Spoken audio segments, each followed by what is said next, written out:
Universidad Antonio Nariño y con especialización en Derecho Tributario de la Universidad del Rosario, Colegio Mayor de Nuestra Señora del Rosario. Hace parte del grupo de liquidadores de la Superintendencia de Sociedades. Periódicamente capacita auxiliares de justicia que son convocados por la Superintendencia de Sociedades para que presenten exámenes de conocimiento con miras a formar parte de la lista de auxiliares de la justicia, permanecer en ella. Es asesora de personas naturales, comerciantes y jurídicas en procesos de liquidación, reorganización e intervención, con un total de 12 años de experiencia en el manejo directo de procesos de insolvencia en calidad de ponente y en calidad de juez del concurso, y así también es asesora de la misma materia. Doctora Zaida, muchas gracias por acompañarnos a este diplomado y por ser parte del grupo de docentes de la Cámara Colombiana de la Conciliación. Es todo tuyo el micrófono. Gracias. Buenas noches a todos. Agradecerles a quienes, finalizando un viernes, están dispuestos a seguir otro ratico más. Sabemos que esta hora, pues, ya está uno cansado, más un viernes. Les agradezco mucho por estar acá. Sí, una precisión que quiero hacer es que yo no hago parte de la lista de auxiliares de la justicia de la Superintendencia de Sociedades, sino que trabajé allí en el área de insolvencia durante 9 años. Hacer esa precisión porque yo no hago parte de esta lista. Sí capacito periódicamente a los auxiliares de justicia que se presentan, se inscriben a la lista de auxiliares de justicia de la Superintendencia de Sociedades cuando son llamados a realizar el examen de conocimiento para poder acceder a ella. Bienvenidos todos. Me decía Adriana que somos abogados, todos los que estamos inscritos. Entonces, bueno, precisamente también por su calidad de conciliadores, pues es necesario. Y con eso, pues también estamos hablando el mismo idioma, pues porque cuando hay varias disciplinas de conocimiento, pues el lenguaje tiene que ser distinto dependiendo a quién va dirigido. Muchísimas gracias por estar acá y espero que esta horita sea muy fructífera y ojalá no aburrirlos, porque ustedes ya vienen con una carga laboral pesada y ya el viernes a esta hora quisiera uno no saber mucho de la academia ni de nada de trabajo. Bienvenidos, muchas gracias.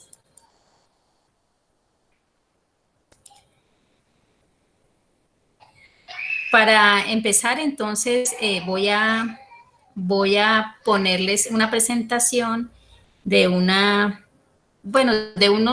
documento que se ha preparado para que ustedes puedan tener un material, algo que les permita inclusive después acudir a él, porque yo se lo voy a hacer llegar, puedan acceder a él y ver con claridad algunas cosas o por lo menos verificar allí detalles de cosas que se nos pueden pasar acá. Bueno, entonces vamos a ver si si soy capaz de hacer la presentación en toda la pantalla y quisiera preguntarles si ahí ven mi pantalla con una diapositiva o me siguen viendo a mí. Te estamos viendo a ti. ¿A mí? Ay. Dale, sí, señora. Si me puede ayudar, por favor. A ver, aquí le doy compartir. Compartir, pero es que no me sale. Aquí le veo presentar ahora. Sí. Toda la pantalla, una ventana. Una ventana y ahí te va a darle una ventana y ahí te va a aparecer la presentación. Ok, perfecto. Ya lo ubiqué. Ahí sí ya creo que ya está viendo la presentación. Sí, señora. Ya empezaste. Bueno, perfecto. Entonces, entiendo, ustedes están en el curso de formación de operadores de insolvencia, en este caso de persona natural no comerciante, el cual se rige por el Código General del Proceso, y específicamente en este módulo o en esta clase veremos lo que tiene que ver con la calificación y graduación de créditos en el proceso de negociación, pero que también se traslada al proceso de liquidación. La competencia de estos procesos, pues ustedes ya conocen que la tienen los centros de conciliación autorizados, las notarías del domicilio del deudor en principio, y en la parte que genera controversia o en la parte de liquidación, pues tenemos a las jueces civiles municipales. Les quiero hacer una pregunta, ¿oyen mucho ruido? ¿Están oyendo mucho ruido?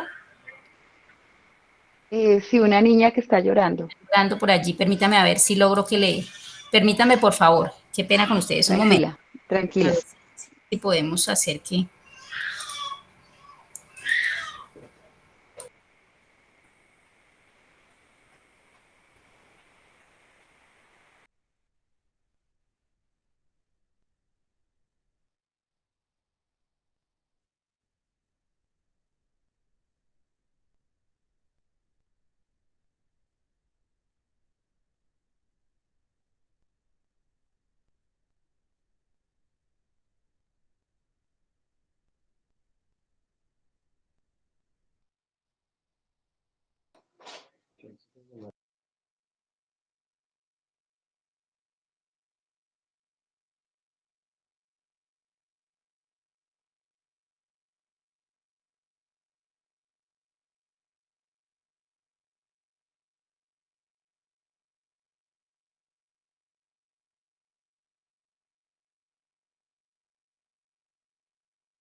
Buenas tardes. Buenas tardes, sí, señora.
Bueno, ya estamos nuevamente, qué pena con ustedes. Tranquila, doctora, no se preocupe. Afortunadamente no esos, pero ya, bueno. ¿No hay sonido? ¿Sí me oyen en este momento? Sí, sí, ¿Ya? señora, te estamos escuchando. Sí, señor. Entonces, retomamos. La competencia, como ustedes ya bien lo conocen, está en la parte de la negociación, en las cámaras de comercio, notarías, centros de conciliación, eh, y eventualmente en la parte donde hay controversia, cuando hablamos de negociación, el juez debe intervenir en unos casos muy puntuales y cuando nos vamos a liquidación, pues es quien maneja absolutamente todo, es el director del proceso desde el principio hasta el final del proceso. Algunas características que seguramente ustedes ya han podido conocer, pero que me interesa recalcarlas porque ellas tienen que ver o impactan directamente en en la calificación de créditos. Entonces sería, a pesar de que de pronto ya las hayan visto, pero quiero hacer un poco más de énfasis porque debemos tenerlas en cuenta para la calificación. Entonces, una de las características de este régimen es que divide las obligaciones en el tiempo. Aquí ocurre lo mismo que en el régimen de la ley 1116. Aquí marca la pauta de si son obligaciones anteriores o posteriores y de acuerdo a la fecha en que se dividan, si son anteriores o posteriores, tienen distintas características y unas harán parte de la calificación y las otras no, lo cual vamos a ver un poco más adelante. Frente a las obligaciones anteriores a la apertura del proceso, no permite acciones de cobro individuales, sino que todas tienen la carga de acudir al proceso, excepto los alimentos. Aquí hay una ejecución colectiva universal. Todos los bienes al concurso, todos los acreedores al concurso. Aquí suprime la regla de primero en el tiempo, primero en el derecho, para darle paso a la regla de la par conditio creditorum, en donde todos los acreedores se tratan en igualdad de condiciones, pero respetando las clases, o sea que la igualdad es entre iguales, porque no le vamos a dar no vamos a equiparar un acreedor laboral con un fiscal o con otro tipo de acreedor. La igualdad es entre iguales. Es de negociación porque dentro de estos procesos, tanto de este régimen como inclusive de la ley 1116, todo se hace por acuerdos. El acuerdo tiene que pasar por mayorías, todo tiene que estar aprobado a través de acuerdos. Aquí el deudor no puede imponer su acuerdo inicial, ni ningún acreedor puede pasar por encima de los otros. La intervención jurisdiccional es una intervención residual, solamente en unos puntos específicos que la misma ley tiene determinados, se acude a la jurisdicción. Dentro de las características de este régimen también encontramos que es un régimen autónomo, prevalece por encima de normas que le sean contrarias, inclusive prevalece por encima de normas tributarias, por encima de normas laborales, de las que casi en ningún régimen se puede uno apartar. En este caso prevalece el régimen de insolvencia de persona natural no comerciante sobre todas las normas que le sean contrarias. Tiene limitantes en el tiempo. Los acuerdos, como ustedes ya han visto, no pueden superar cierto tiempo, se tiene que hacer dentro de los términos establecidos en la ley, en el Código General del Proceso, con alguna posibilidad de prórroga muy corta, pero de todas maneras, al final no superar los términos que la misma ley ha dispuesto. Aquí establece un término máximo para ejecutar el acuerdo, cosa que no ocurre en otros regímenes. Tiene importantes restricciones al deudor, no puede constituir garantías, no puede pagar obligaciones anteriores por fuera del acuerdo, no puede adquirir nuevas obligaciones que superen los gastos necesarios para su subsistencia. Impera la manifestación de las voluntades y el conciliador no es un juez, sino un facilitador. ¿Qué es la calificación y graduación de créditos? La calificación y graduación de créditos es un listado de obligaciones a cargo del deudor dividida por categorías o por clases, más bien hablemos de clases porque categorías tiene jurídicamente otra connotación, dividida por clases, y es una información que reporta el mismo deudor en el momento en que solicita el trámite del procedimiento, y es el insumo básico con el que cuenta, básico y más importante, con el que cuenta el conciliador para hacer la verificación de que efectivamente la solicitud cumple conforme con la prelación legal de créditos, o si no, pues debe devolverla para que el deudor haga el ajuste pertinente. Solucionar este pasivo viene siendo la finalidad tanto del acuerdo como de la eventual liquidación que pueda presentarse si se llegara a incumplir el acuerdo. ¿Cómo se conforma? Bueno, ahorita revisamos y les dejo una tabla para que ustedes la tengan, que seguramente les va a servir en el ejercicio cuando sean los conciliadores.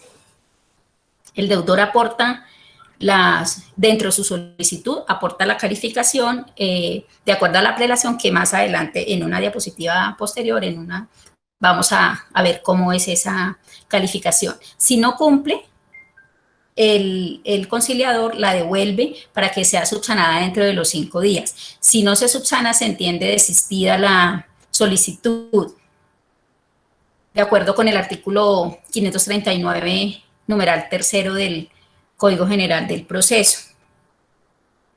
¿De qué otra situación podría llegar a afectar o modificar la calificación? Las objeciones que los acreedores presenten en la etapa de formulación de objeciones.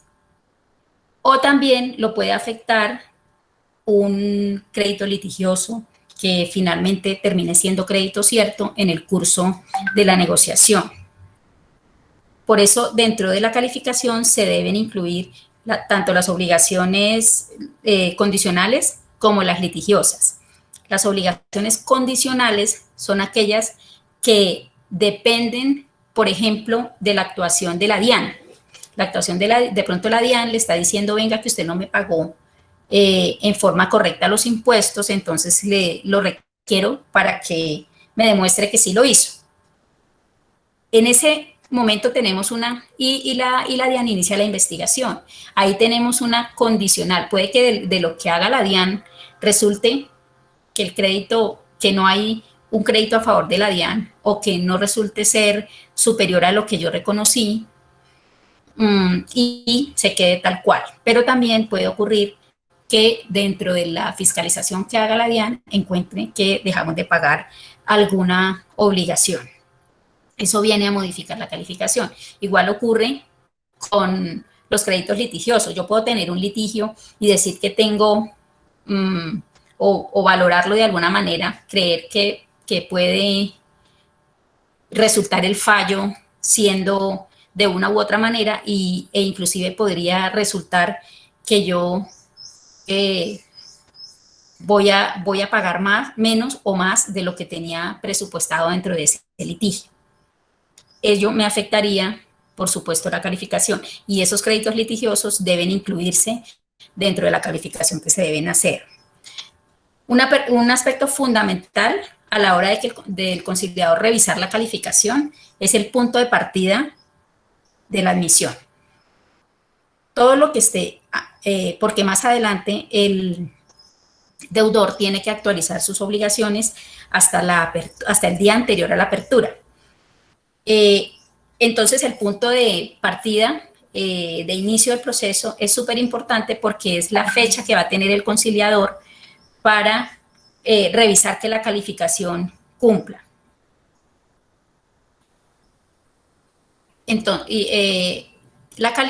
dentro de la actualización se deben actualizar todos los créditos. Si ya tenemos algún tipo de fallo, lo actualizamos. Si ya la DIAN definitivamente dijo que no había lugar a solicitar un pago adicional, también se actualiza. Debe tenerse en cuenta dentro de esta actualización y dentro del cuadro que uno revisa, dentro del cuadro que revisa el conciliador, que es presentado previamente por el deudor,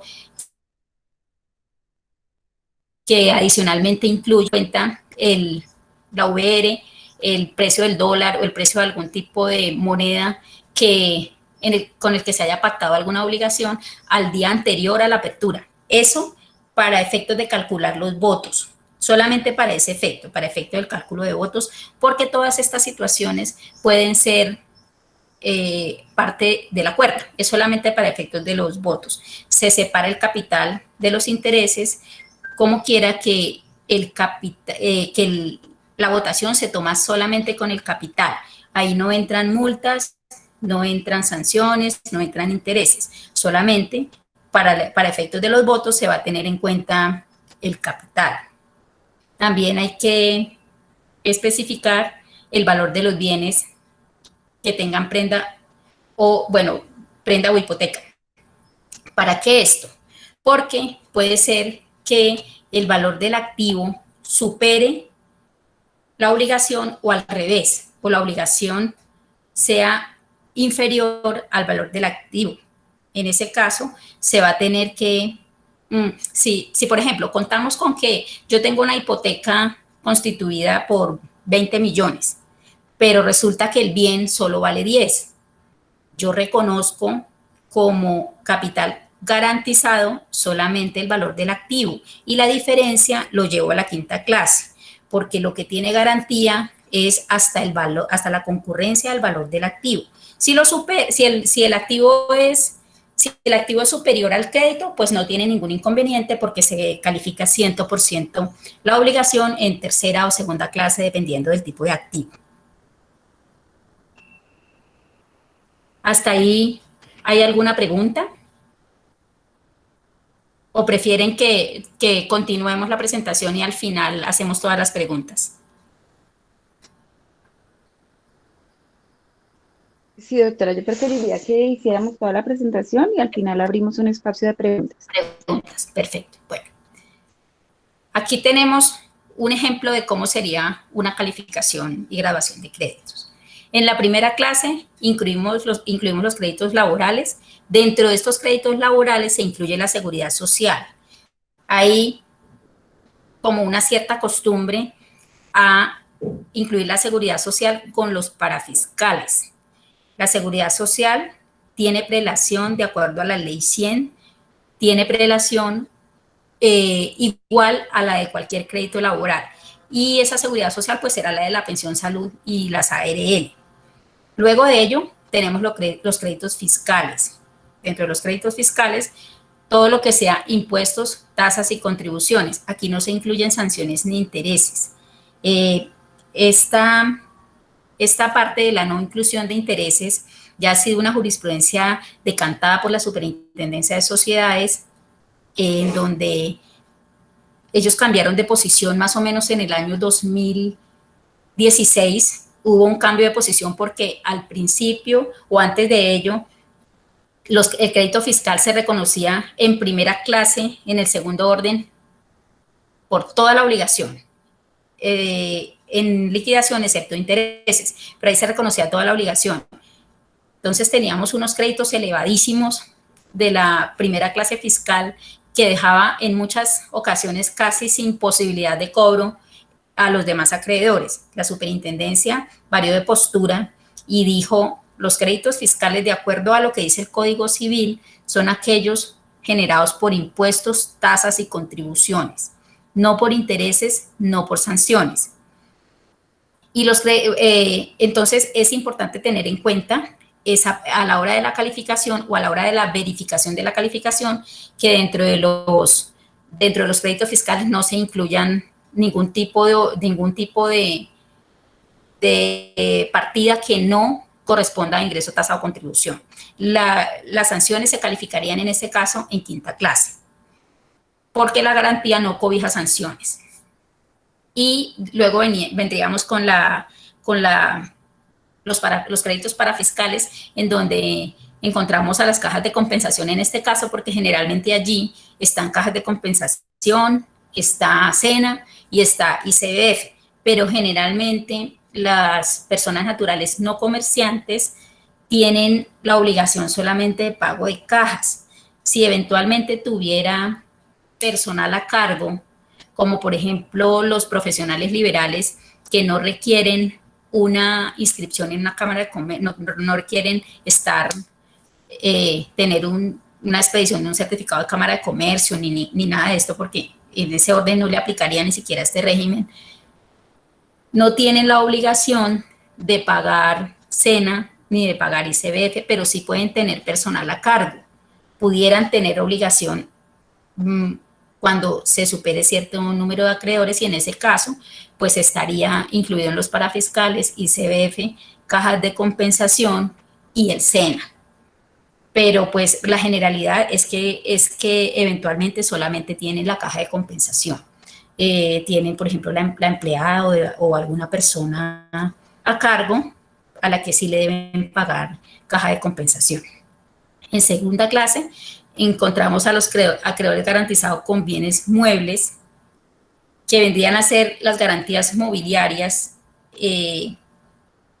denominadas antiguamente prendas. En este caso, hay que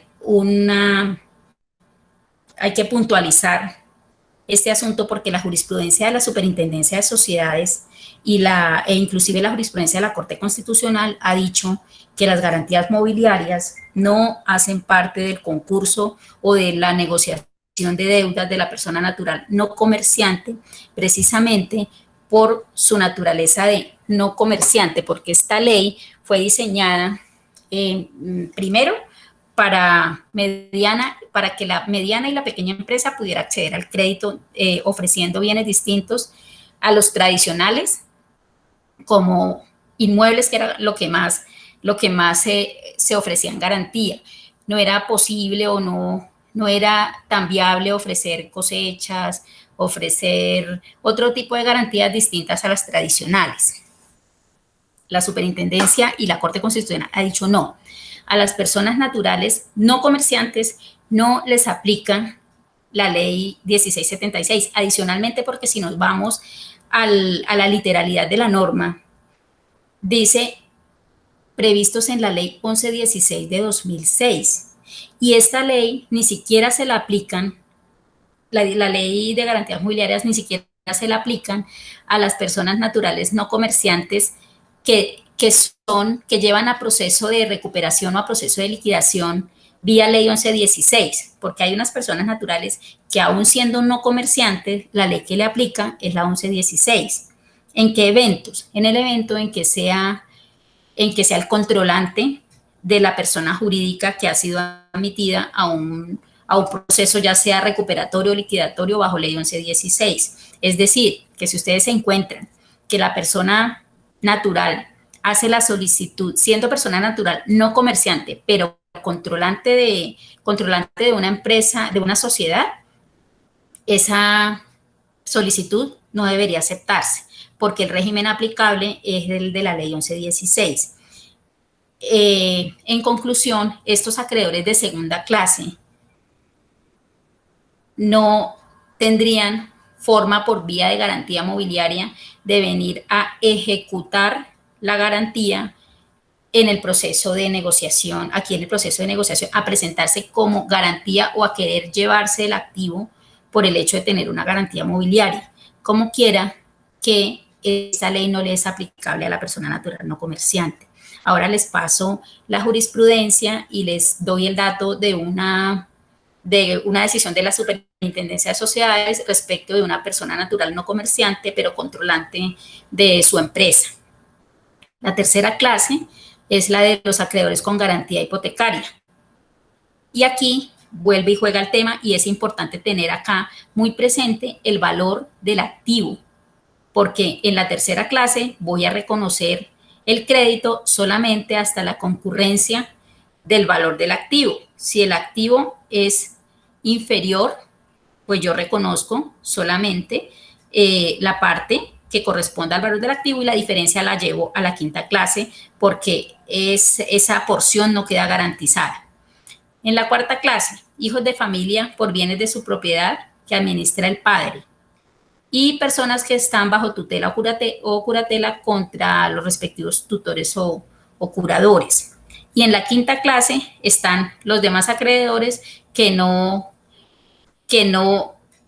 encajen en ninguna de estas clases.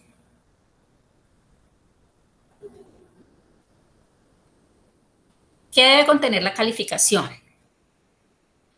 Una relación completa y actualizada de todos los acreedores.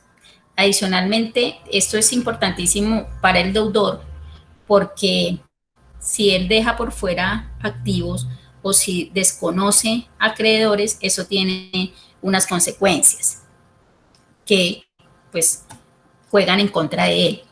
El orden de prelación que establece el Código Civil, que es este que acabamos de ver acá.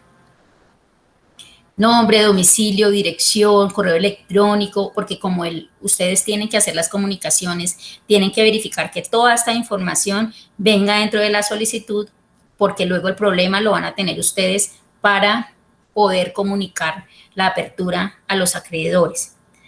Tienen que venir la cuantía, diferenciando capital e intereses a fin de que puedan hacer perfectamente la tasación de los votos, puedan hacer el cálculo de los votos de tal manera que debe quedar bien, separada claramente qué es capital, qué es intereses, porque los intereses no forman parte de la suma a tener en cuenta para la calificación. Naturaleza de los créditos, tasa de interés. A pesar de que la tasa de interés puede ser modificada vía acuerdo, debe incluirse dentro de la solicitud. El documento en que conste, si es una factura, si es un recibo oficial, si es, bueno, el documento que consideren. Hay algunos que no podrían constar en documento, entonces no aplicaría. Por ejemplo, las obligaciones laborales. El trabajador no presenta cuenta de cobro, el trabajador no presenta factura, pero yo voy llevando el dato de qué le debo y en ese caso, pues no tendría cómo presentar un documento en donde conste la obligación. Simplemente el deudor reconoce la obligación que tiene a cargo.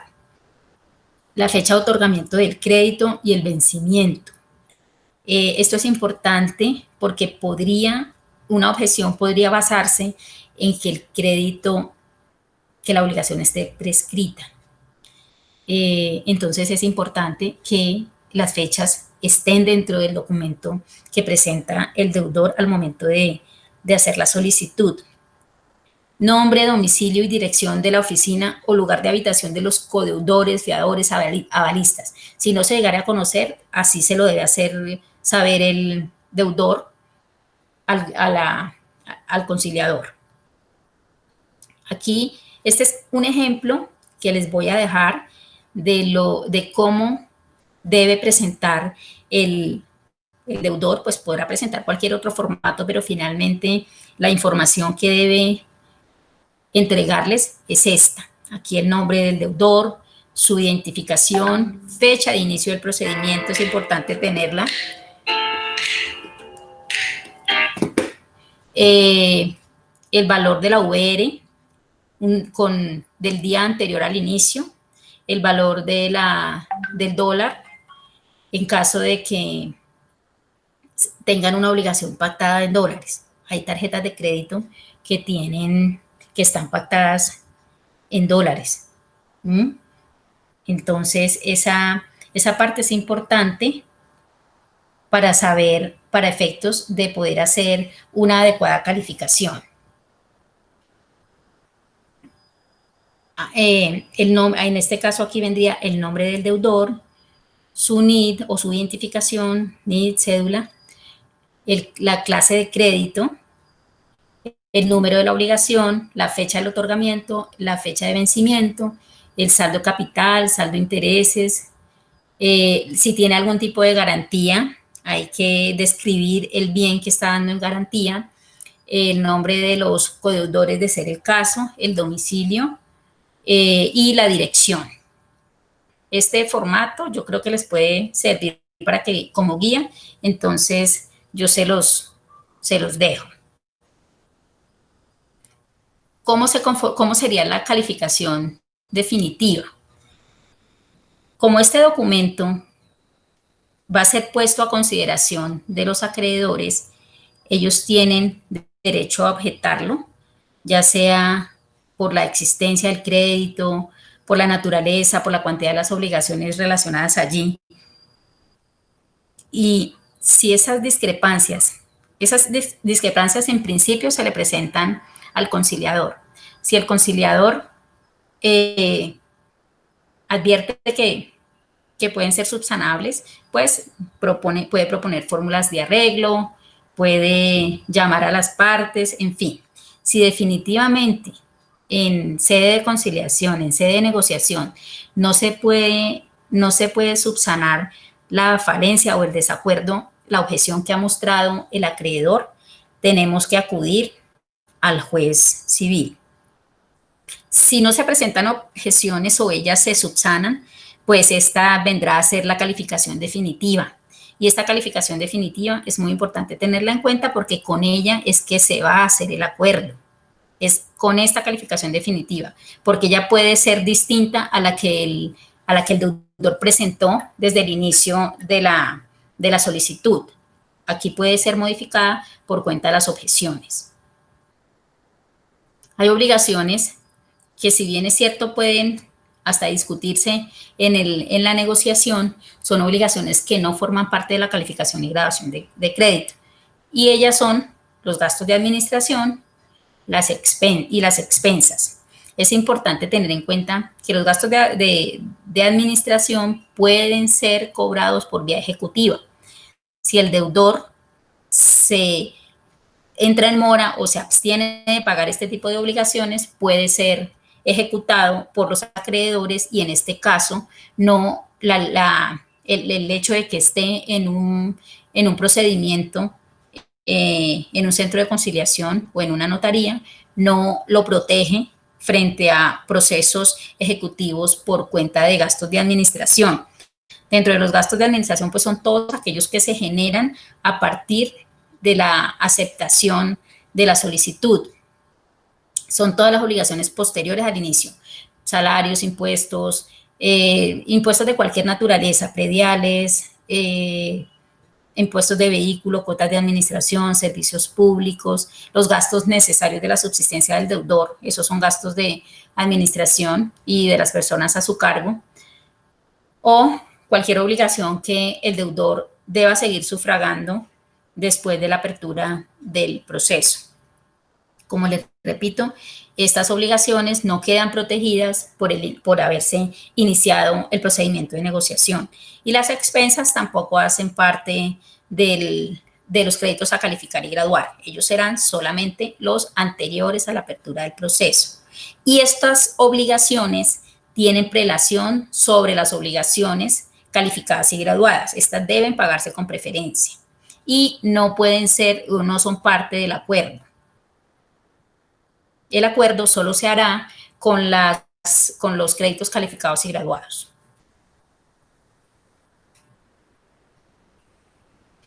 ¿Qué ocurre si fracasa el acuerdo? Cuando fracasa el acuerdo, los acreedores que han sido reconocidos allí se entienden presentados en tiempo en el proceso de liquidación. Por eso es muy importante tener muy presente y que quede hecho un muy buen trabajo a la hora de la calificación definitiva, para que cuando de darse el caso y de ocurrir la liquidación, pueda el juez tener certeza de qué obligaciones fueron reconocidas dentro del acuerdo, pero además los acreedores que tengan certeza de cómo quedó su crédito, y adicionalmente que no tienen que entrar en una etapa probatoria dentro del proceso de liquidación, sino que ya su crédito se entiende presentado dentro de la liquidación. Estos créditos no pueden ser objetados en la liquidación, pero los acreedores reconocidos allí sí pueden contradecir nuevas reclamaciones que se presenten durante el procedimiento de liquidación patrimonial. Bueno, aquí abramos el espacio para preguntas. Yo sé que de esto salen muchísimas dudas, entonces, si les parece, podemos abrir ya el espacio a preguntas.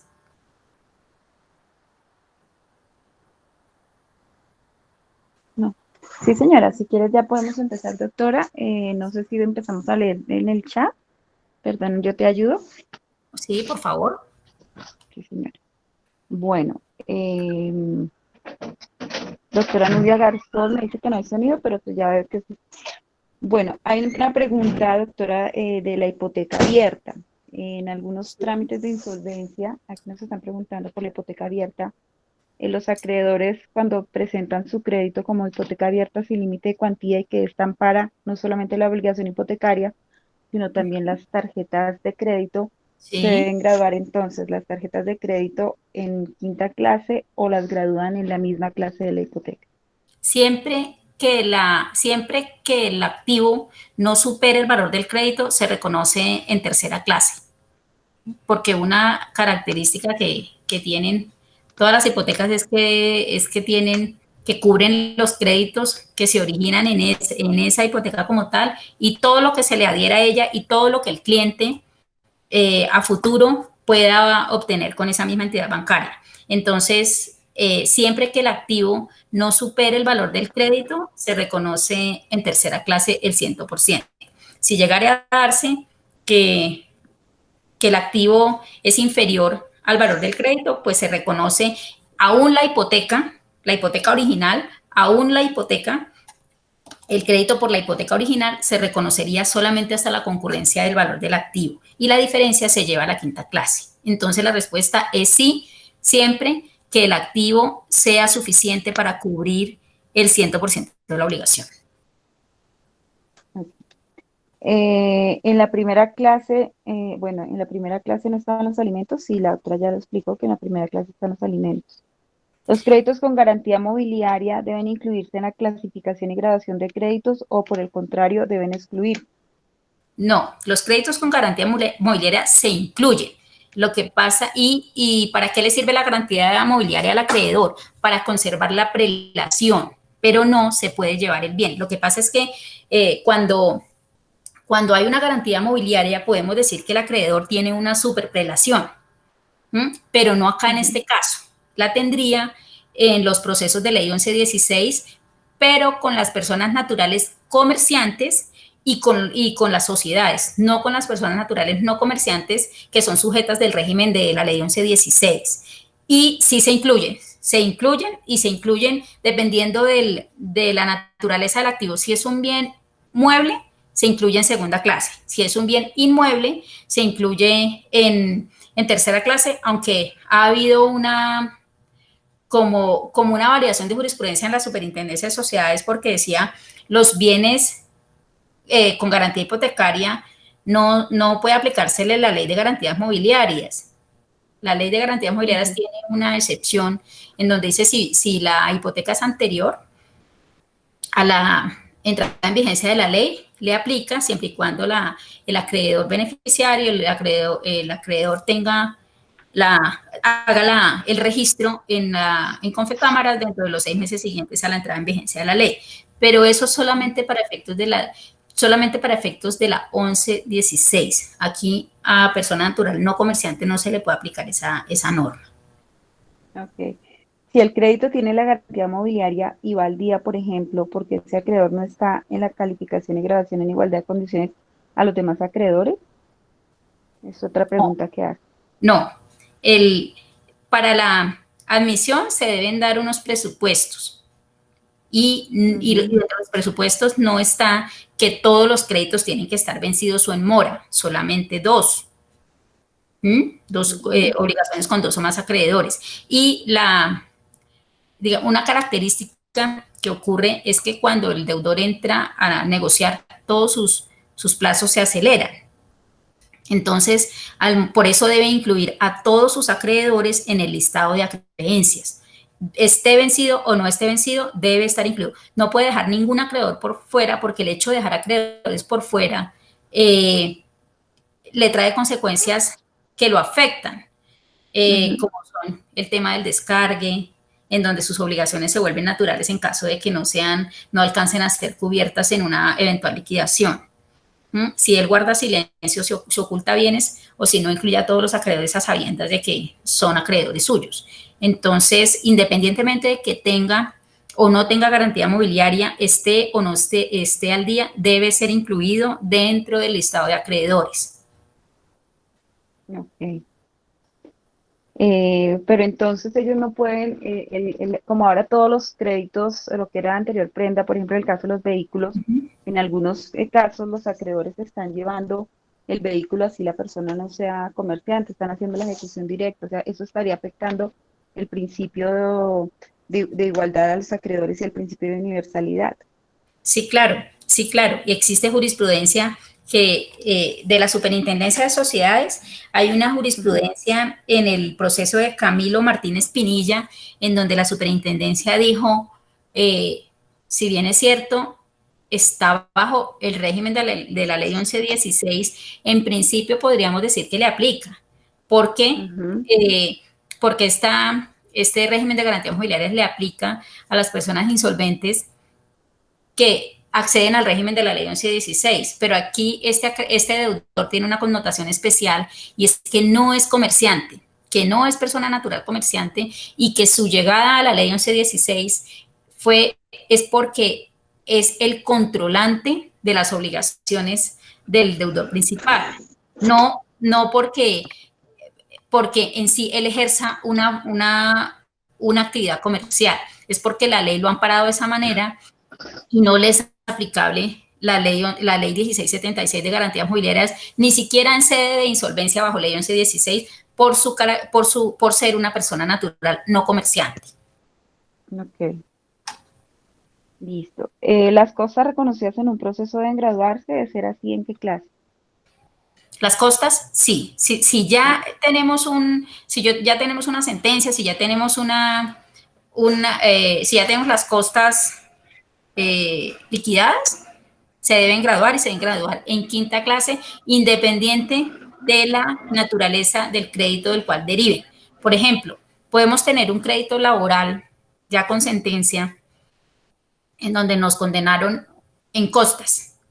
Lo que tiene prelación allí es la obligación derivada de la relación laboral entre el deudor y el trabajador, el empleador y el trabajador, en este caso nuestro deudor.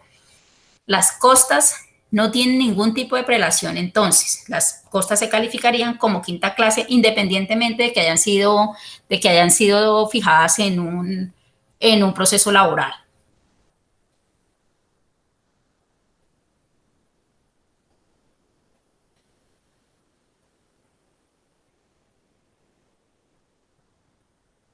¿Fue claro o hay alguna duda al respecto? Sí, tengo una duda al respecto. En el momento en que se admite el trámite de insolvencia, se comunica a los juzgados que deben suspender todo trámite que se esté adelantando. En el evento en que ya haya sentencia, pero no se hayan liquidado costas y se liquidan posterior a esa información, ¿se pueden incluir o no serían sujetos de insolvencia? No, ya no se puede, o sea, no se podrían incluir dentro dentro de la calificación porque no alcanzaron a ser, no alcanzaron a ser fijadas por el juez.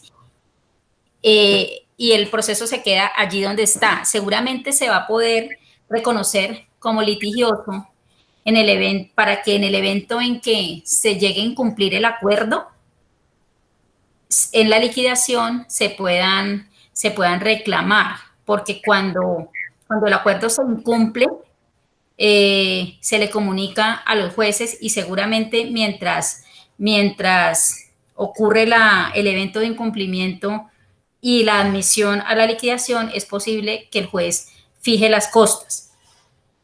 Y Entonces, por ser un pasivo posterior al trámite de insolvencia, ¿yo podría ejecutarlo por esas costas? No, ¿por qué? Porque el pasivo tuvo origen en una obligación anterior.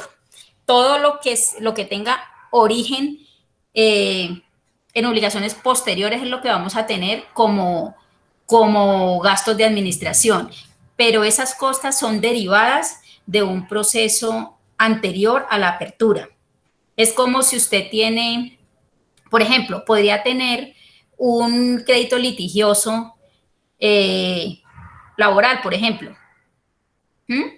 Podría tener un crédito litigioso laboral, no ejecutivo, porque hay que tener en cuenta que son distintos. Los que se suspenden son los de ejecución, no los demás tipos de proceso, los de ejecución o cobro, no los demás tipos de proceso. El proceso, por ejemplo, ordinario laboral, continúa su curso hasta la sentencia y la sentencia lleva inclusive las costas.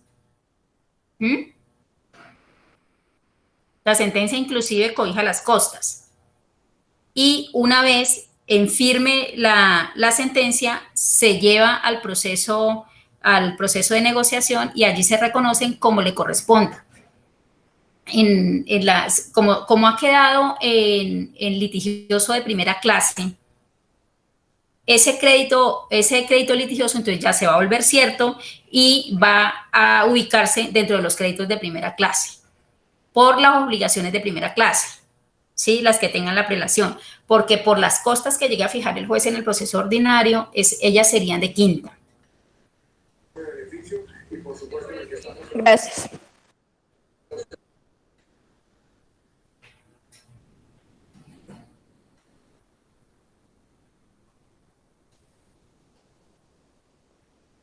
Discúlpeme, una pregunta que en el evento de que haya un proceso ejecutivo con embargo del codeudor, embargado un bien del codeudor y el trámite de insolvencia no se dé, ¿qué pasaría ahí con el codeudor? El proceso contra el codeudor no tiene, la insolvencia de la persona natural no comerciante no llega hasta proteger el codeudor. La ejecución contra el codeudor y las medidas cautelares que se hayan decretado contra el codeudor siguen vigentes porque de todas maneras es una obligación solidaria en donde el acreedor decide a quién cobrarle, y para que se suspenda el proceso en contra del codeudor, expresamente el acreedor debe consentir en él y decirle al juez donde se está llevando el proceso que él va a continuar la ejecución solamente contra el deudor insolvente y que se abstiene de seguir cobrando, porque la renuncia a la solidaridad tiene que ser expresa, tiene que mediar la voluntad del acreedor. Entonces, el proceso contra el codeudor sigue normalmente sin ningún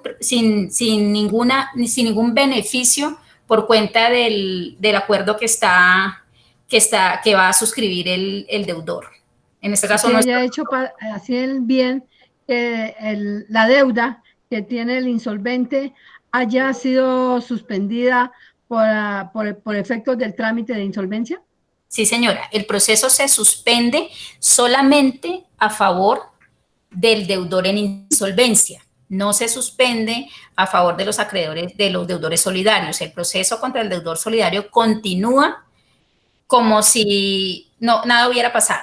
Y para que se suspenda o para que se termine, solamente ocurrirá cuando así lo consienta el acreedor y cuando así lo exprese al juez que conoce del proceso ejecutivo.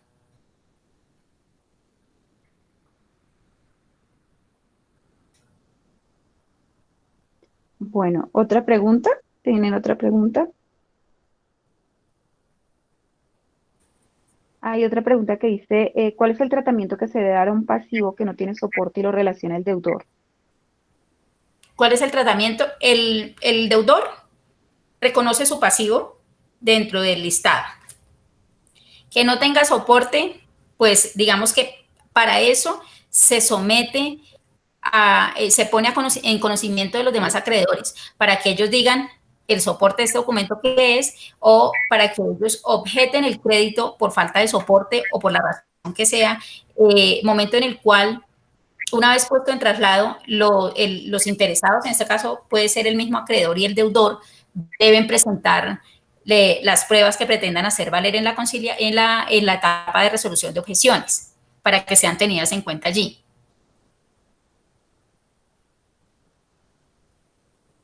Sí, señora. Para la prenda... Perdón, ¿sí? antes de seguir le hago una aclaración, Sí, porque es que tengan en cuenta que para la presentación de las acreencias, el deudor no tiene que presentar soportes de cada una de las deudas. Él tiene que presentar una relación y tiene que relacionar las obligaciones, pero no tiene que presentar la copia de la factura, él no está obligado a hacerlo. Tiene que hacer una relación, no soportada.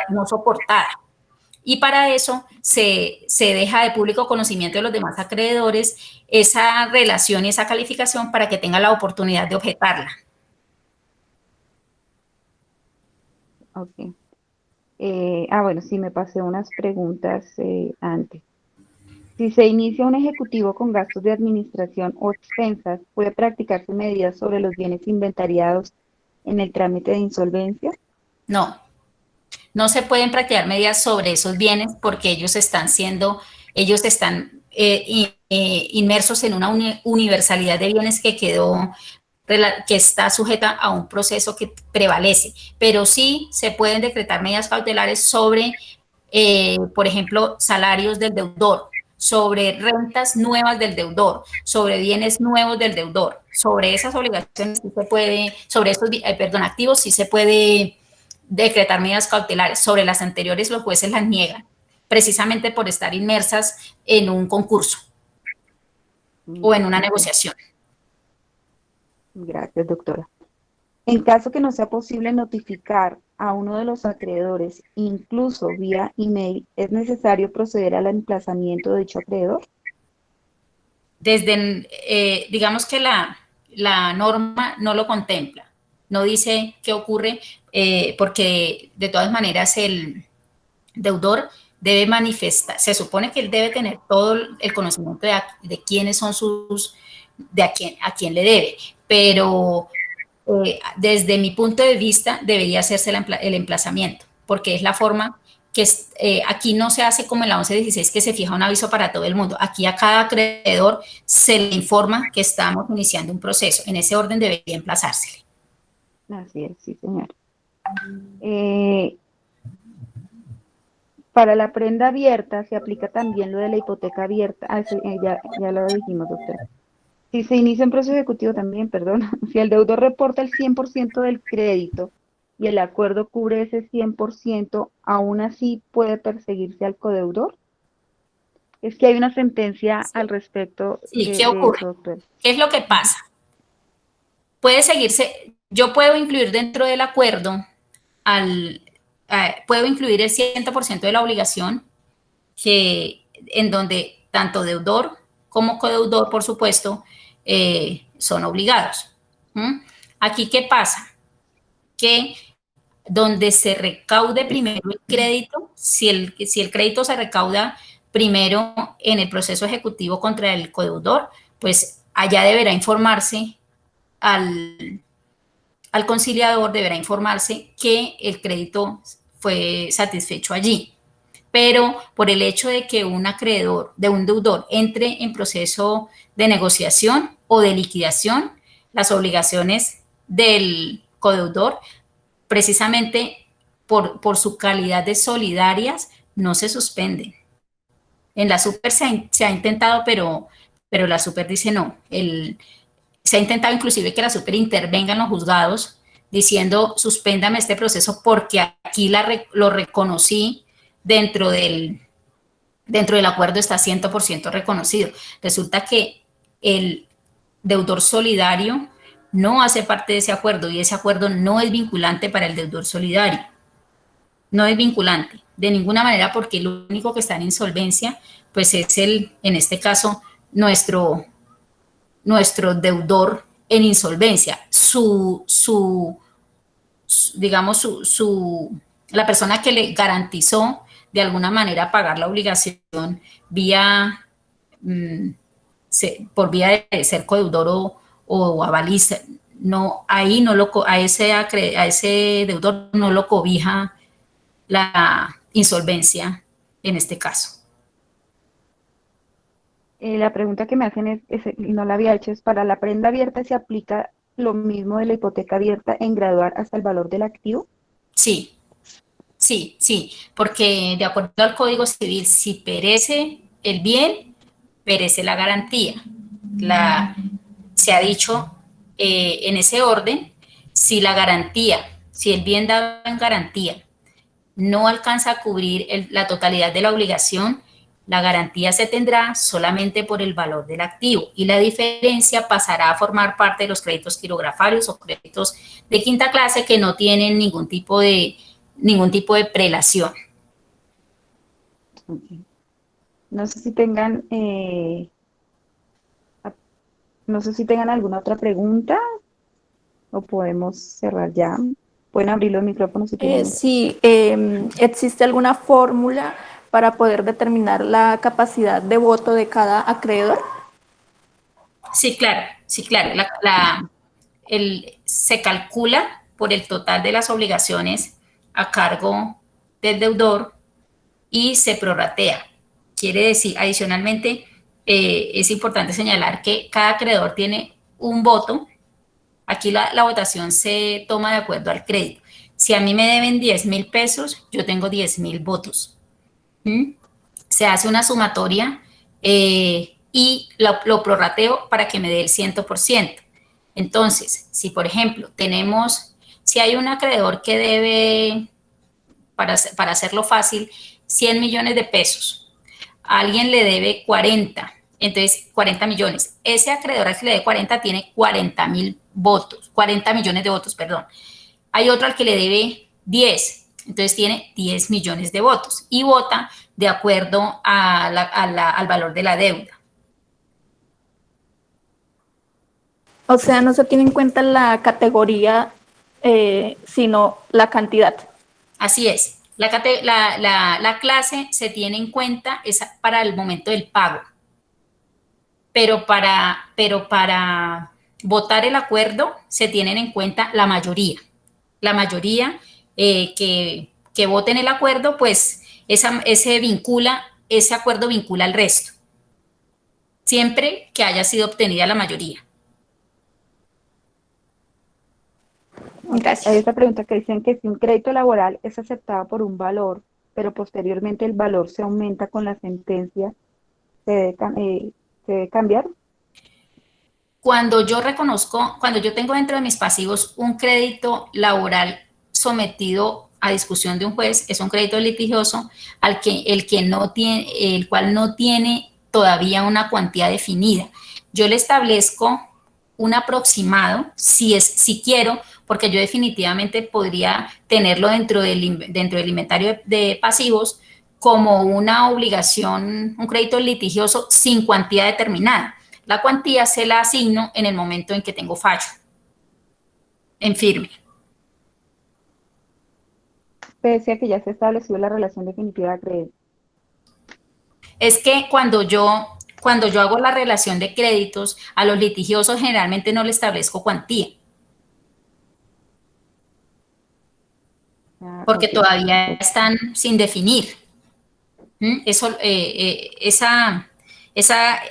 listado debe incluir los litigiosos y los condicionales de los que hablamos al principio. Señor. Por eso, pero si usted acaba de decir que los litigiosos no se les puede colocar cuantía, en el momento en que salga la cuantía, ¿cómo se incorporan al trámite? Como esos créditos no votan, ellos simplemente se ubican en la prelación que le corresponde y dentro del acuerdo serán pagados con la prelación que les corresponda, pero sin tener cuantía no pueden votar. Sí se ubican dentro del listado de acreedores y si ya se suscribió el acuerdo, si ya no hay lugar a que vote, él simplemente se ubica en la clase que le toque, en este caso en la primera, para efectos del pago. Si esta primera clase... Sí, pero para efectos de la cuantía, para efectos de la cuantía, ¿cómo se hace ahí? No se le pone Como no cuantía. sabemos el litigio cómo va a salir. No se le pone cuantía. Dentro de la relación que usted hace de acreedores, le pone la cuantía solamente a aquellos créditos ciertos. A los créditos litigiosos y condicionales no le pone cuantía. Ellos los relaciona sin cuantía, porque no existe. Tendríamos que inventarnos una cuantía que finalmente podría resultar ser más o menos. Y como estos créditos no votan, no tenemos inconveniente. Si el acuerdo, para el momento en que salga el fallo, ya tenemos acuerdo firmado, entonces este crédito entra a formar parte de esas en la prelación que le corresponda. Y allí se le dará su valor.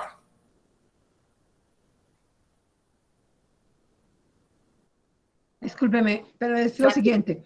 Está un derecho litigioso, por ejemplo, Sí, laboral, un derecho litigioso sí, laboral. Ese laboral está demorado en tener sí. sentencia y tenemos un tiempo determinado para efectos del trámite de Ok, insolvencia. se hace Entonces, ¿cómo, Ajá, siga. cómo ¿Cómo hace usted, cómo se hace para decir el juzgado condenó en 50 millones? Si se tiene un tiempo limitado para el trámite, ¿cómo se hace eso? ¿Cómo se deja ese crédito ahí como volando, si se pudiera decir así? No, el crédito, digamos, el crédito queda reconocido dentro de los créditos laborales, pero sin cuantía. Él queda reconocido como un crédito laboral sin cuantía y así se lleva al acuerdo, pero como ese crédito no vota dentro del acuerdo. No vota porque todavía no sabemos cuántos votos tiene. Yo lo llevo así al acuerdo y digo que tengo un litigioso de primera clase. Y es que cuando ya pasa el acuerdo, o sea, ustedes tienen un término para que el acuerdo se apruebe o no se apruebe. Sí. Ustedes tienen un término. Y ese acuerdo se aprueba reconociendo dentro del acuerdo un litigio laboral. Y así pasa adelante. O sea, cuando ustedes entregan, por decir algo, por decirlo de alguna manera coloquial, cuando ustedes entregan ya el acuerdo dentro de su término, ahí va un crédito litigioso, sin cuantía todavía porque estamos a la espera de que un juez lo defina. ¿Y eso tiene algún tiempo para poderlo decidir? Porque, bueno, se aprobó el crédito, se dejó ahí dentro del trámite, pero se demora como pasa 2, 3 años. Entonces, ¿cuándo se da cumplimiento a ese acuerdo? ¿Cuándo se da cumplimiento? Sí. Por ejemplo, ya pagamos dentro del acuerdo, pagamos, digamos que ya ustedes en el cumplimiento del acuerdo no están, ya está el deudor ejecutando el acuerdo, ya ustedes han salido del escenario, ustedes volverían en caso de incumplimiento. Digamos, ahí ya está el deudor ejecutando su acuerdo. Digamos que dentro del acuerdo dijo que se gastaba un año pagando la primera clase laboral, porque no tenía adicional al litigio, tenía otro. Se gastó un año pagando, le llegó la segunda clase. Si le sale el fallo, ese fallo debe ser pagado inmediatamente, porque ya se cubrieron todos los créditos de su clase. Si no se han empezado a pagar, se incluyen allí y él debe hacer el pago en las mismas condiciones de los demás. Si se dijo que a los demás se les iba a pagar, por ejemplo, en un año cada mes el X% de su crédito hasta cubrir la totalidad, a este acreedor al que ha salido el fallo debe incluírsele y reconocérsele y pagársele en los mismos términos que quedó el acuerdo para los demás laborales. Y si ya se hubiera pagado toda la clase, debe hacerse el pago inmediatamente. Bueno, ¿y cómo hago yo para determinar que el acuerdo o la propuesta que me están llevando es objetiva, teniendo en cuenta que no tengo ni idea cuál es la cuantía que va a tener esa obligación? Generalmente hay un estimado de cuantía, pero finalmente es un tema que no maneja ni siquiera el mismo deudor, ni maneja el mismo conciliador. Lo que pasa es que el deudor tiene que estar consciente y debe tener muy claro que el día en que ese fallo salga, si ya ha sido pagada la primera clase, tiene que hacer el pago inmediatamente. De lo contrario, entraría en incumplimiento con las consecuencias del incumplimiento. Entonces, la objetividad en ese caso, a ustedes no les queda fácil, o sea, es que sería imposible que ustedes evalúen si es objetivo o no es objetivo, porque además ustedes no hacen parte de ese litigio, no saben si las pretensiones tienen vocación de un fallo favorable o no, no lo saben. Ustedes simplemente someten a ley de mayorías el acuerdo y si los demás están de acuerdo, pues no son ustedes los llamados a decir que el acuerdo puede ser o no puede ser porque ya hay una mayoría que dijo sí, nos sometemos a este acuerdo. Y si se llegara a incumplir, pues eso tiene sus consecuencias también. Jurídicamente, ¿ese acuerdo tiene un tiempo, 3 años, 5 años, 6 años, o no lo tiene? 5. ¿O es el acuerdo? 5, el máximo es 5.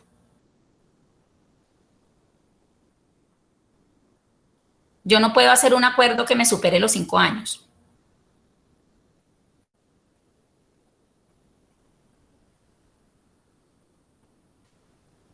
Ok, hay otra pregunta, doctora, y es respecto a cómo se manejan los bienes de la sociedad conyugal del deudor insolvente cuando estos han sido embargados, cómo se relacionan, qué disponibilidad hay de esos bienes. Los bienes de la sociedad conyugal no hacen parte, los bienes propios, los bienes propios del cónyuge no hacen parte de la sociedad conyugal. Los bienes del deudor que estén en cabeza de él sí hacen parte de la liquidación. Pero los bienes propios del cónyuge no entran. Los que entran son los bienes que estén en cabeza del deudor. Pero ahí habría un problema. Que a ver, si tengo una sociedad conyugal y no está liquidada en el momento en que se empieza el trámite, pero posteriormente se empieza a liquidar y ya están los bienes que ya se embargaron los bienes porque no se sabía que eran bienes propios no se sabía cuáles eran los bienes propios y cuáles no. Entonces ahí hay que excluir. Es que los bienes propios, no, los bienes propios son los que el cónyuge tenga en cabeza suya al momento el momento de la apertura de la negociación. O sea que los que están en cabeza de ellas, de la persona, del otro cónyuge, se declaran bienes propios. Sí, son bienes propios y entran a formar parte de la masa patrimonial de liquidación solamente si el cónyuge lo consiente, si no, no. Doctora, discúlpeme, ¿me puede aclarar eso? O sea, pensemos que hay un inmueble, buenas noches, pensemos, doctora, que es un apartamento que está comprado dentro de la sociedad conyugal, está embargado, pero pues entendería que si aparecen los dos cónyuges, solamente se iría la cuota aparte que aparezca uno de ellos, el otro no se toca. Sí, señora. Así es. Y si el bien está solamente en cabeza del cónyuge que no está en el proceso de negociación, ese bien no entra, a menos que la persona lo consienta. Ok, perfecto, gracias. Los bienes que tiene, la mayoría de bienes en este momento se están comprando o con patrimonio de familia, o con afectación a vivienda familiar. Ahí, ¿cómo quedaría ese bien que esté afectado a vivienda familiar? Ese bien es excluido de la masa. Ese bien el bien se relaciona, pero es un bien excluido de la masa porque aquí sí se respetan los derechos del acreedor hipotecario, del acreedor en caso de que haya alguna obligación originada, por ejemplo, en el crédito de vivienda. Pero si no existe obligación, es un bien excluido de la masa. Buenas noches. Y para poder incorporarlo a la masa, tendría que hacerse un proceso en donde el juez de familia autorice el levantamiento ya sea del patrimonio o de la vivienda o de la afectación. Perdón, buenas doctora. Noches. Disculpe. Sí, gracias. Una pregunta, doctora. El deudor que está en el proceso de insolvencia de persona natural no comerciante, puede ser que tenga un proceso declarativo, en el cual puede ser bien demandado o puede ser demandante. Por ejemplo, un proceso de responsabilidad civil extracontractual, que es muy frecuente. Si es demandado, es posible que salga condenado a pagar una suma de dinero. Si es demandante, es posible que sea beneficiario de una indemnización, una suma determinada de dinero. ¿Se tiene en cuenta en la relación de deudas, en la relación de activos, o no se debe tener en cuenta? Es porque es una nueva expectativa. Se debe tener en cuenta porque donde él resulte condenado, por ejemplo, si es el caso donde él, por algún accidente, alguna cosa, resulte condenado, al momento de solicitar el procedimiento de negociación, sabía que tenía un litigio en contra. Entonces, ese litigio tiene que ser relacionado dentro de su relación de pasivos, porque eventualmente puede salir condenado. E igualmente, si tiene una demanda que puede resultar a su favor, también. El problema de ahí es el tiempo.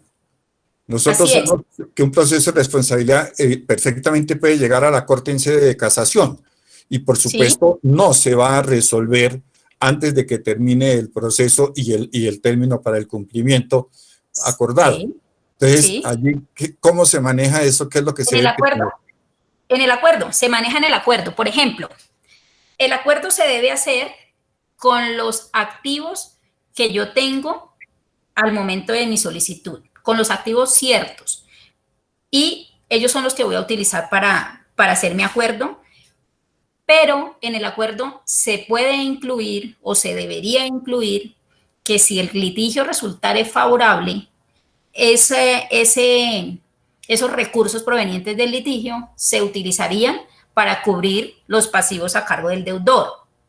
Como el acuerdo no puede superar los 5 años, se debe hacer el acuerdo como si no existiera ese litigio. No obstante, que si se advierte en el acuerdo que si llegara a resultar favorable, se pagarán los créditos de acuerdo a la prelación. Seguramente se irían a pagar después de vencidos los 5 años. No, porque si no se alcanza a cubrir, puede que el litigio salga pasado los 5 años, pero antes de eso, el deudor ha tenido que haber pagado todas sus obligaciones independientemente de las resultas del litigio. Lo que pasa es que si el litigio llegara a resultar antes de los 5 años, pues en el acuerdo debería quedar que las resultas del litigio se utilizarían para el pago. Pero si supera esos 5 años, pues él a los 5 años ya tiene que haber pagado todo su pasivo porque no puede extender el acuerdo más allá de 5 años. Es un tema de negociación dentro del acuerdo. Doctora, qué pena que de pronto abuso el uso de la palabra, pero es que tengo esta dudita respecto de la posición que puede tener el deudor como posición de controlante de una sociedad. Es evidente que si la sociedad es comercial y él tiene el control, no tiene cabida en este tipo de procesos. Así es. Pero si la sociedad es civil y tiene la condición de controlante, ¿sí tendría cabida? Sí, señor. Sí, señor. Sí tendría cabida. En el ejemplo de una sociedad civil donde él es el accionista o propietario mayoritario de las cuotas sociales, entonces perfectamente cabe en aunque sea controlante. Sí, señor. Sí. Bueno, muchas gracias. La última preguntita respecto de los intereses. Hay intereses civiles y hay intereses comerciales. Por lo general siempre se aplican los intereses comerciales, Código de Comercio. Y, bueno, ¿sí? Si la obligación es civil, por ejemplo, la obligación surgió de una responsabilidad civil extracontractual a la que fue condenado, los intereses que se causan son intereses civiles, no comerciales. Del 6% anual. Ajá. Entonces, al momento de hacer la graduación, la calificación, bueno, la presentación debe tenerse en cuenta intereses civiles, por supuesto no comerciales, es la pregunta. Sí, señor. Si usted ya tiene, pero tenga en cuenta que si ya tengo fallo, porque si no, hay apenas una expectativa y en ese orden yo voy a tener nada más un litigio que no sé cómo va a salir, entonces no le calculo intereses porque ni siquiera tengo cuantía sobre qué calcular. No, en el evento de que ya es deudor, ya fue condenado, por ejemplo. Entonces, intereses son intereses civiles. Sí, señor, así es. Sí, y los demás pues serán los pactados por las partes. Por ejemplo, que la tarjeta de crédito dice que es al 18%. Yo reconozco ahí el 18% de acuerdo a cómo esté el contrato suscrito. Sí, me queda otra dudita de las obligaciones pendientes de pago en moneda extranjera, que se pactaron en moneda extranjera. Se dice que se deben liquidar el día siguiente de la admisión o del día anterior. El día anterior, discúlpeme. Pero entonces esa liquidación se debe hacer en la tasa de cambio correspondiente al momento en que se pactó, en que nació la obligación y no en el momento en que se va a pagar. Porque es que eso es lo que dice la resolución del Banco de la República. Sí. No, pero es que aquí se tiene en cuenta, es solamente para efectos de los votos, no para efectos del pago. Solamente para efectos de establecer el voto, no para el momento del pago. Presentación está la advertencia, solamente para efectos del voto, porque usted necesita tener una cifra exacta para poder hacer la conversión a pesos colombianos y poderle asignar votos a esa obligación y poder establecer ese acreedor a qué tiene derecho, a cuántos votos tiene derecho dentro de la votación. A la liquidación del crédito, sí, necesariamente a la tasa vigente en el momento en que se pactó la obligación o que tuvo nacimiento la obligación. Exacto, o a como quede en el acuerdo, porque es que en el acuerdo pueden de una vez liquidarlo o pueden establecer otro tipo de conversión o inclusive pueden decir de una vez lo vamos a convertir a pesos colombianos y vamos a dejar, porque como de esto se trata de hacer acuerdos entre las partes, de llegar a un acuerdo. Por eso, por ejemplo, usted dice, con el banco X tengo una tasa de interés del 20%. Resulta que vía acuerdo esa tasa puede bajar. Lo mismo ocurre con los créditos en moneda extranjera. Puede ser renegociado dentro del acuerdo porque se trata precisamente de eso, de llegar a acuerdos. Acá inclusive pueden haber quitas de capital. Por ejemplo, alguien puede decir, mire, yo le condono los intereses y le reconocemos solamente el capital. Puede ocurrir. Puede ocurrir. Entonces, por eso se tiene solamente para efectos de el cálculo de votos, porque todo es susceptible de arreglo en el acuerdo. Muchas gracias, doctora. Con todo gusto. Doctora, gracias, doctora. Yo quería retomar el tema frente a los bienes que están afectados, que tienen patrimonio y familia. Comúnmente ese patrimonio se constituye a la par que se adquiere el inmueble con el gravamen, con la garantía frente al acreedor hipotecario. Se dice que esa medida se levanta solamente no es oponible, digamos, a ese acreedor, ¿sí? Es lo que uno entiende. Si yo compro, porque el banco me lo exige, me exige colocar mi medida para proteger precisamente el inmueble para la garantía de ese banco frente a otros terceros. ¿De acuerdo? Sí. Ese banco, como la mayoría de inmuebles que uno ve, lo que yo puedo observar es que tienen los inmuebles que presentan en garantía, dicen lo que acaba de usted decir, no se puede tocar porque creen que tienen el convencimiento que se puede excluir porque tiene el patrimonio. Pero cuando ese patrimonio o esa afectación es solicitado, digamos, por el mismo banco, porque es dentro de la misma escritura, ¿en qué momento uno considera que sí es podemos decir que se acepta ese inmueble o esa cuota aparte, porque comúnmente estarían dos cónyuges ahí? ¿Se podría aceptar esa garantía? Es decir, porque el mismo banco, el mismo acreedor es el que va a decir, yo lo solicité constituirlo, ¿se podría incluir ese inmueble dentro de los activos? No, mire, aquí hay, digamos, frente a ese tipo de gravámenes hay mucha confusión. Vamos a mirar varios temas. Una, si yo tengo constituido el gravamen, pero no le debo a nadie nada de el banco al que me prestó, ya le pagué, o simplemente nunca tuve crédito, porque puede ocurrir que yo compré el inmueble con recursos propios y le constituí el gravamen a favor entre cónyuges o a favor de los hijos, dependiendo del gravamen. Sí.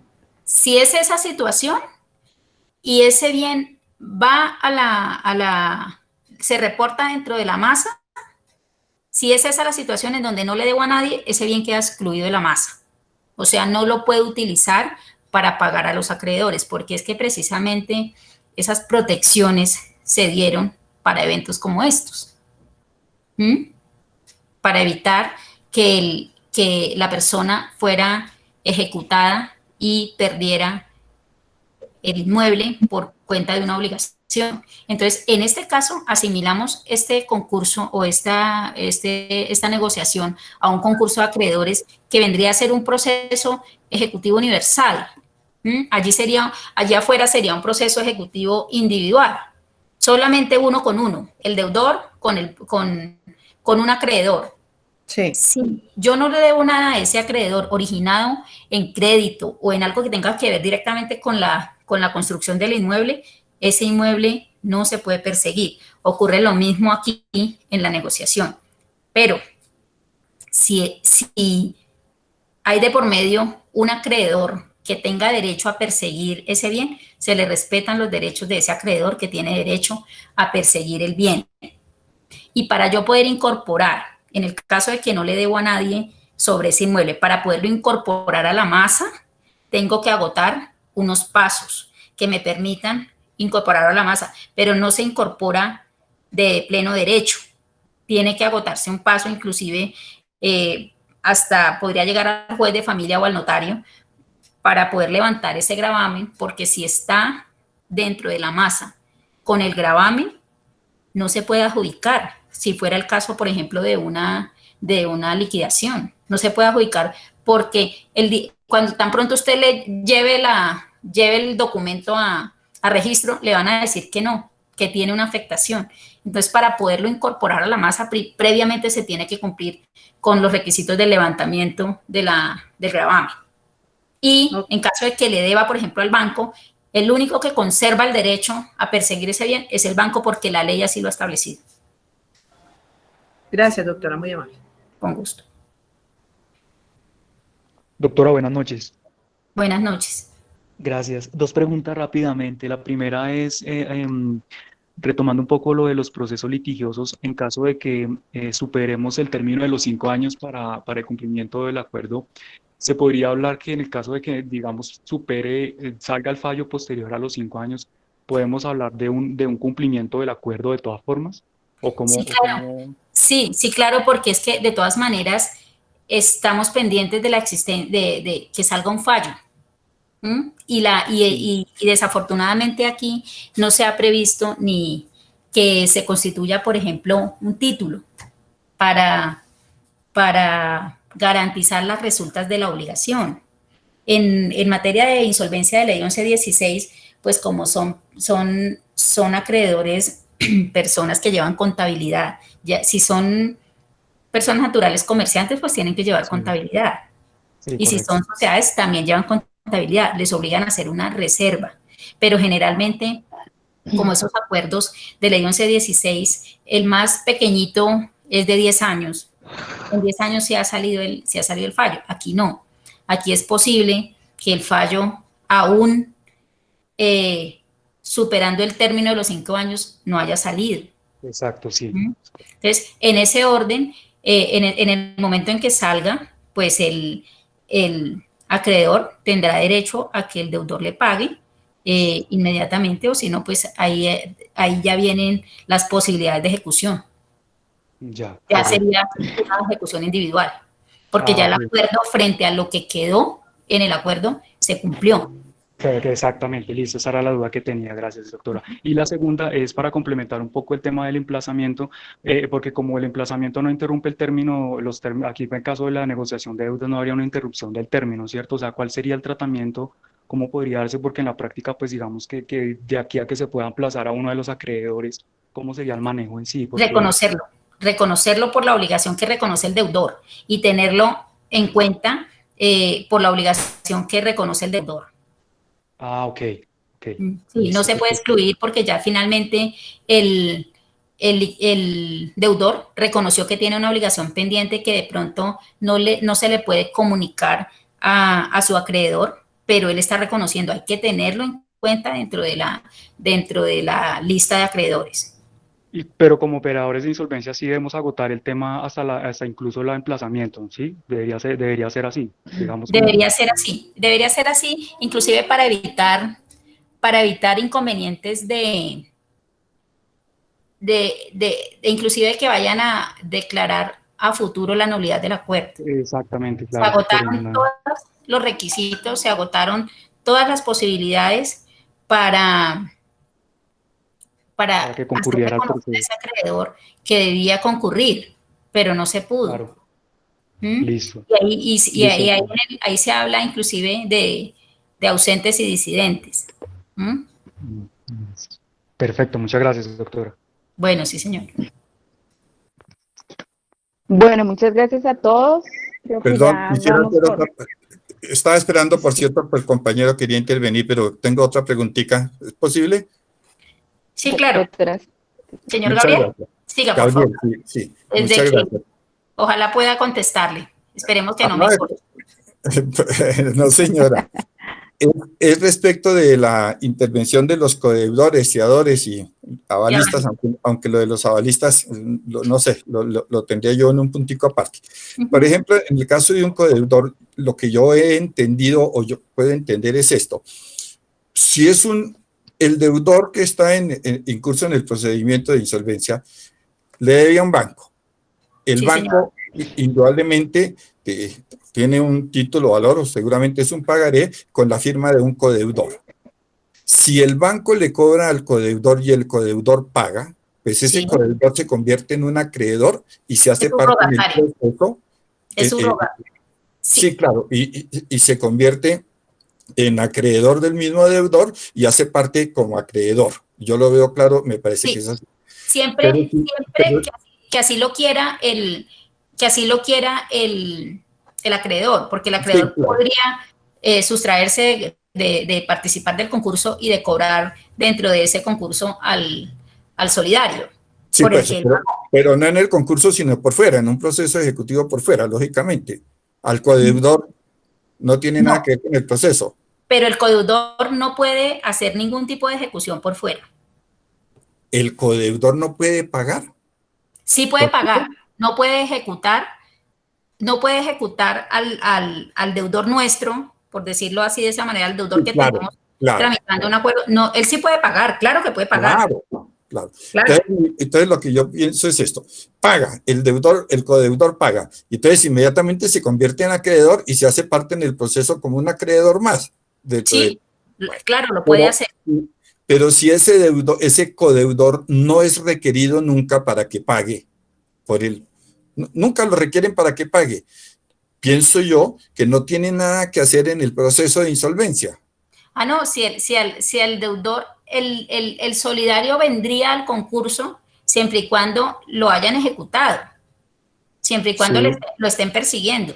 De lo contrario, pues si él no ha pagado, no podría venir al concurso a reclamar algo. Ni como deudor ni nada, ¿no es cierto? No O porque, no porque para poder hacerlo tendría que haber cumplido la obligación.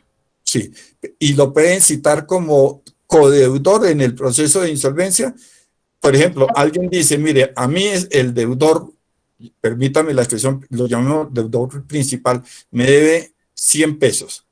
Ujú. Pero como sé que no tiene con qué pagarlo, entonces yo voy a citar al codeudor que se comprometió a pagar por él como garante. Entonces, en ese caso, ¿sería citado al proceso o ese acreedor perseguiría al codeudor solidario por fuera en un Por proceso fuera. ejecutivo? Por fuera, porque dentro del concurso o dentro de la negociación o del concurso no Sí, lo puede perseguir. No porque él no puede hacer parte de ese, o sea, no sé, ese procedimiento de negociación o la liquidación no lo vincula, no vincula al deudor solidario.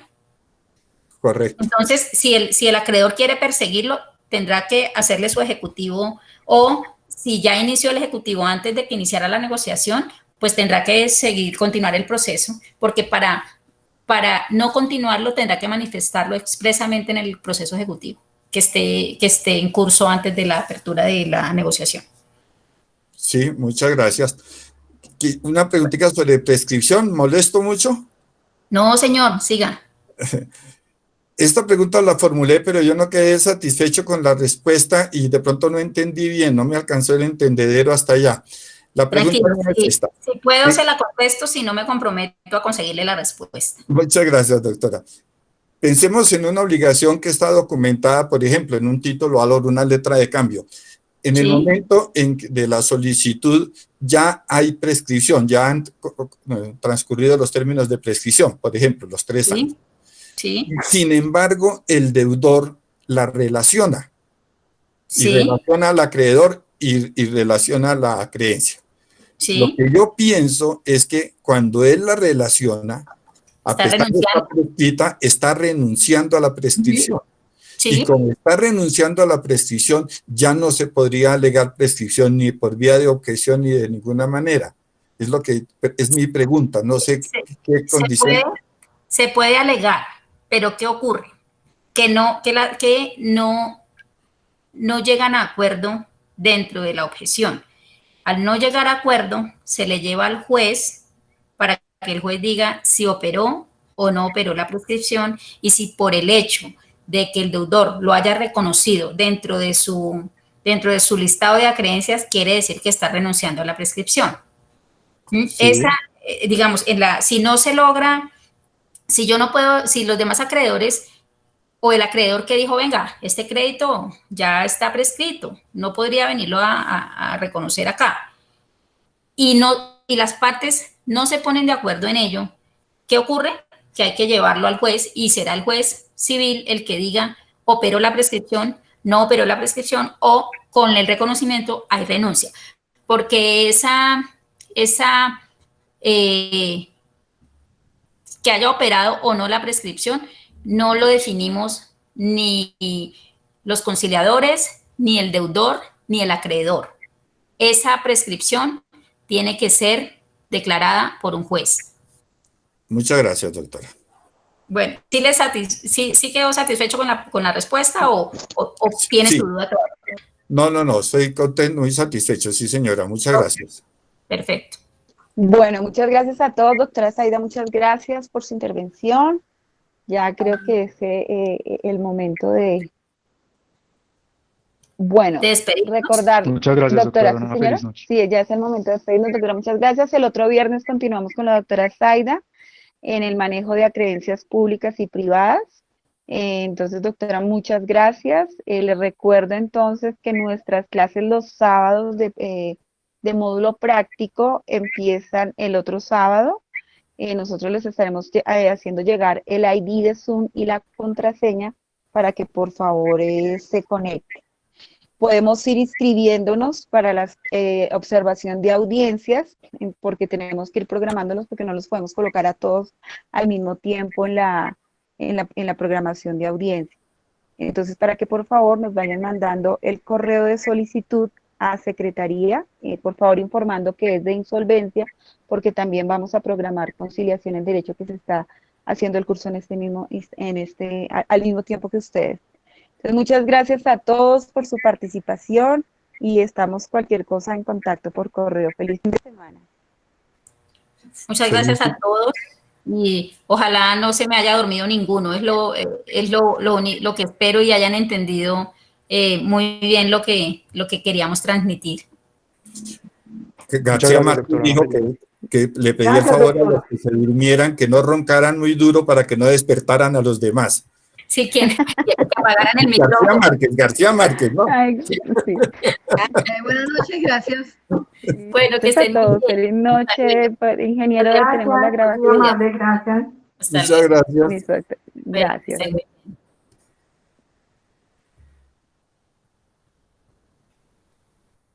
bien. Ingeniero Diego, ¿está grabando? Sigue grabando, sí, todavía se está grabando. Doctora Zaida.